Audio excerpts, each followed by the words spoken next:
met, ki ga bomo danes osvojili, je backhand.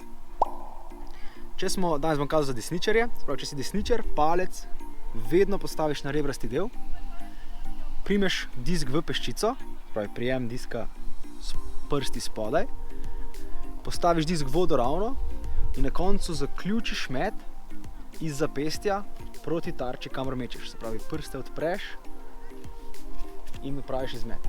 Pravi, cilj je, da ima disk čim hitrejšo rotacijsko hitrost, se pravi, da se čim hitreje vrti, s tem bo dlje časa ostal v zraku. Za dodatno moč, ko podaljšujemo razdaljo, pa v bistvu dodajamo najprej roko, se pravi, stopimo v stran, stopiš pravokotno na izmet tarče, postaviš komolec malo više od diska in se spet trudiš, da disk zapusti roko vodoravno. Za začetnike je zelo pomembno, da imajo oči skozi uprte v svojo tarčo. Pravi, vedno, ko stopiš v stran, glava vseeno ostane v smeri podaje in zaključiš v smeri, se pravi, svojega podajalca. Pri začetnikih je najbolj pomembno, da mogoče res prste usmerijo in bo jim to v bistvu nakazovalo smer backhanda. Pogremo še enkrat, se pravi, začetni položaj, primeš disk, stopiš v stran, pogled je uprt naprej in sprožiš. Drugi izmed osnovnih metov pa je forehand. Se pravi, narediš takšno pištolico, postaviš disk pred sabo, zastaviš prva prsta za rob in spet palec konča na rebrastem delu.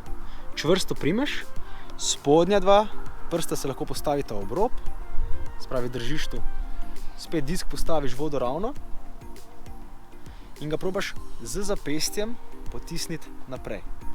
Praktično samo ta dva prsta potisneta rob diska in čim hitreje, se pravi, dosežeš moč rotiranja.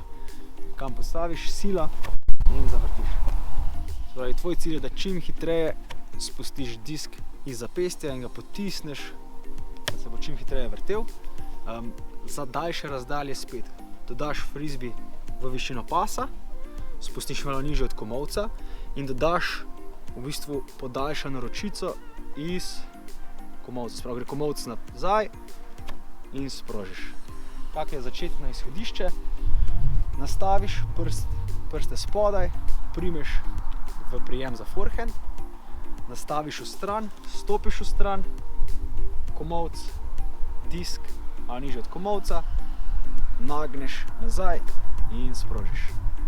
Zdaj, varno lovljenje diska, se pravi, je, mi rečemo temu palačinka prijem ali krokodil. Se pravi, ena roka spodaj, ena roka zgoraj in na koncu disk primeš pred sabo.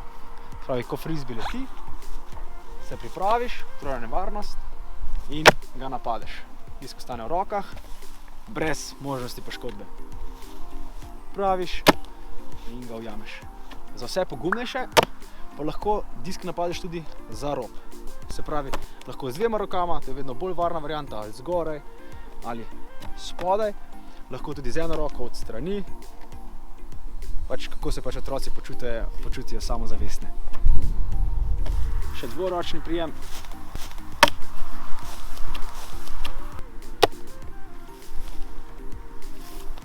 In še na koncu enoročni prijem.